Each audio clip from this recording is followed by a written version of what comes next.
Hello there, and welcome back to the neighborhood, the People's Channel, your one-stop shop for unbiased and uninfluenced audio-related content here on YouTube. Thanks to Shinsen Audio, we're taking a look at a brand new IEM brand, IO, and their $599 launch, the Volare. Is this thing coming in hot, or a flop right out the gate? Let's get into it.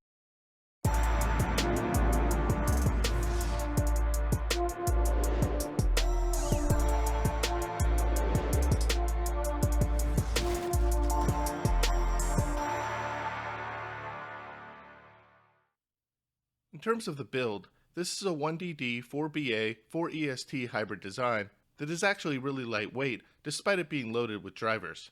All drivers are customized for this IEM to produce a full range sound. Even so, the DD was particularly noteworthy to me as its 8mm silica gel suspension uses birchwood in the dome of its construction, which I found fairly unique.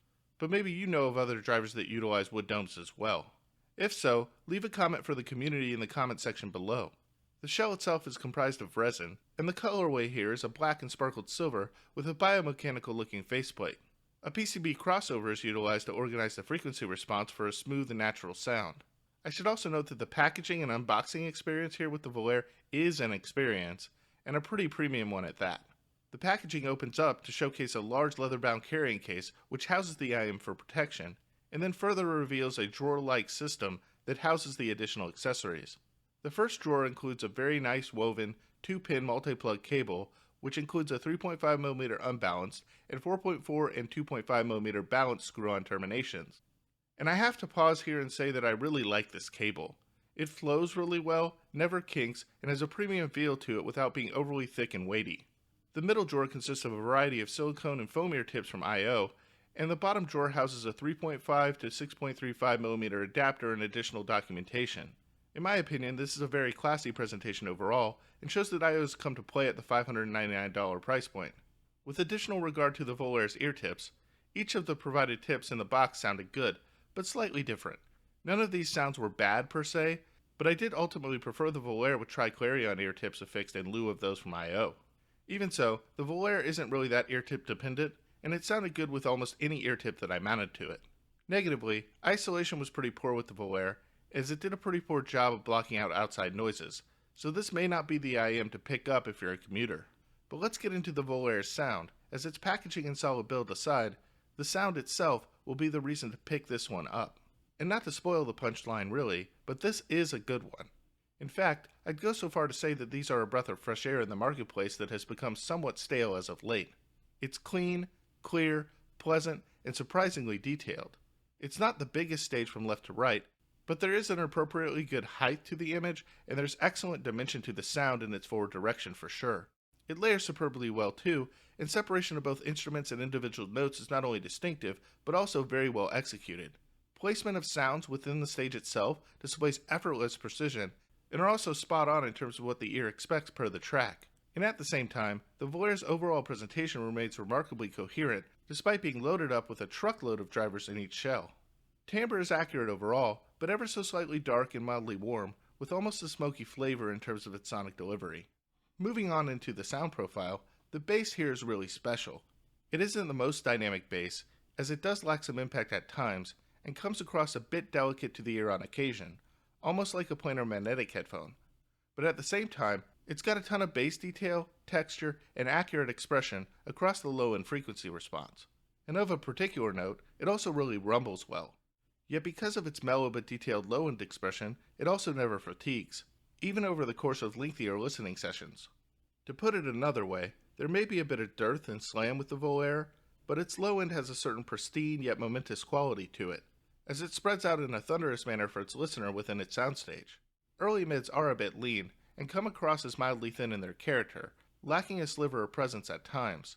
Even so, I think the mid-range is generally smooth and relatively well done when examined in its totality, never coming across as shrill, sibilant, harsh, or sharp in any way. Like its bass, its detail is somewhat delicate, but never weak. Outside the early mid-range, the Volare's note weight appears appropriate and natural in its depiction of sounds. Vocals are relaxed and somewhat subdued, but richly delivered to the ear, coming across as just forward enough to stand out. Overall, there's a subtle harmonic quality to the mid-range of the Volare that is just engaging, pleasant, and pleasing to listen to. The treble is somewhat tuned to appeal to the American marketplace, however, meaning there is a bit of roll-off to it, but still, this is not overdone as it is in a lot of IEMs that are tuned for the Western palate. Still, it's not the most brilliant, airy, or sparkly presentation, as it is relatively limited within these portions of the frequency response. While I certainly would like a little bit more top-end extension, I ultimately feel that the Volare does just enough in its treble to remain relevant for most listeners, and furthermore, within the context of its global response, this cements its place as one of the best IEMs around $600 or so. The Volare also does a good job scaling with power. I got to hear it off of the new headamp CFA3 at Expona, and I was surprised by how much it really came alive. Back at home after the show, I got to put it on the Tron Antares signature headphone amplifier and the new FIO K19 that I also have in for review as well, and in both cases, the Volare took to power well, becoming even more capable than they are in lower-powered portable scenarios. So the IO Volare is an excellent first offering from a company that no one has heard of prior to this release. Its package is well put together and luxuriously presented, while the sound it produces easily makes it one of the best current IEMs at its price, keeping up with other standout IEMs between $500 and $1,000, like the Dunu SA6s, Dunu Mirai, Moondrop Variations, Moondrop Darksaber, and Let Shore EJ07. Layering, forward dimensionality, and instrument distinction and separation are some of its best performing attributes. It may lack some slam, so if that's really an extremely important quality to you, you might want to skip these. But otherwise, the bass is juicy, velvety, luscious, very detailed, articulate, and multi-textured. Its mid-range, although thin early on, is globally smooth and detailed, and its top end expertly rolled to appeal to almost any audiophile out there, all while remaining engaging enough to sustain one's attention over the course of longer listening sessions without any hint of ear fatigue. Simply put, I'm hard-pressed to think of another IEM under $1,000 that I like better or think is more capable than the Volare. It gets my highest recommendation, and I think you'll enjoy it if you give it a chance to check it out. Thanks to Shenzhen Audio for sending the IO Volare into the channel for review. And thanks to you for watching and making it to the end of this video. Before you head out, please leave a like on this video if you enjoyed this content, and make sure that you smash that subscribe button with notifications turned on. That way you'll get alerted to future content from me. You can also follow the channel on Instagram, X, Patreon, Discord, or www.intoitreviews.com. As always, all links will be provided in the description below. And with that, I'm out for now.